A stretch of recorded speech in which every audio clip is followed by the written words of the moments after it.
এই ভিডিওটি যদি আপনি মিস করেন তাহলে আপনি কখনোই জানতে পারবেন না যে একটি সিএনসি মেশিনে কিভাবে প্রোগ্রাম কপি করতে হয় একটি পেন ড্রাইভ অথবা একটি মেমরি কার্ড থেকে। চলুন তাহলে আমরা দেখি যে কিভাবে আপনি একটি পেন ড্রাইভ অথবা একটি মেমরি কার্ড থেকে সিএনসি মেশিনে প্রোগ্রাম কপি করবেন। কথা না বাড়িয়ে এখন আমরা মেশিনের স্ক্রিনে চলে যাই এবং দেখি কিভাবে করে আমরা এই কাজটি করতে পারি। সো আমরা মেশিনের যে প্রোগ্রাম বাটনটা আছে সেই প্রোগ্রাম বাটনে ক্লিক করব। ক্লিক করার পর আমরা আরেকটা ক্লিক দিব, অর্থাৎ দুইবার ক্লিক করব। ক্লিক করার পর এখানে হচ্ছে গিয়ে আপনারা একটা মেশিনিং অপশন দেখতে পারবেন। এটা হচ্ছে গিয়ে আপনাদের ফোল্ডার, এটা হচ্ছে গিয়ে আমাদের ফোল্ডার। সেখান থেকে আমরা ক্লিক করব ডিভাইস। সো ডিভাইস চেঞ্জে ক্লিক করার পরে এখানে হচ্ছে এটা হচ্ছে সিএনসি মেমোরি, এটা হচ্ছে মেমোরি কার্ড এবং এটা হচ্ছে আমাদের মেমোরি কার্ড অথবা আমাদের pen drive, external memory card অথবা পেন ড্রাইভ। সো এখানে আমরা ক্লিক করব।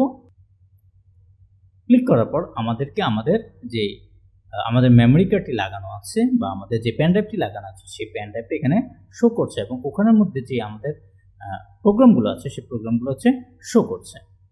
সো এখান থেকে আমি যে প্রোগ্রামটি হচ্ছে গিয়ে কপি করতে চাচ্ছি সেই প্রোগ্রামটি আমি সিলেক্ট করবো। এখানে যে আমাদের অ্যারো বাটনটি আছে, এখানে যে আমাদের নেভিগেটর যে আছে সেই নেভিগেটরের মাধ্যমে হচ্ছে কি আমরা সিলেক্ট করব আমাদের কাঙ্ক্ষিত যে প্রোগ্রামটি সেটা সিলেক্ট করব।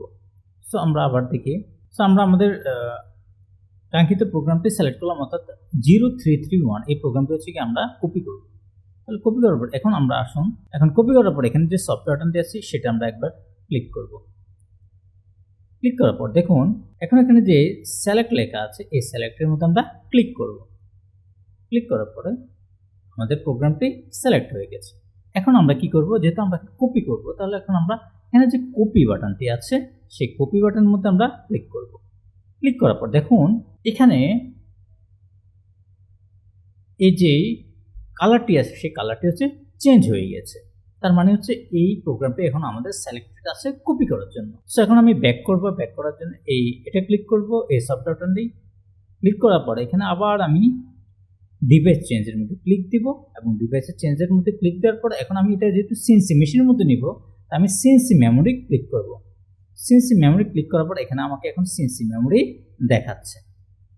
সো এখানে এখন আমাকে সিএনসি মেমোরিটা দেখাচ্ছে। এখন আমি এখানে যে কাজটা করব সেটা হচ্ছে কি এই ফরওয়ার্ড বাটনটি ক্লিক করব।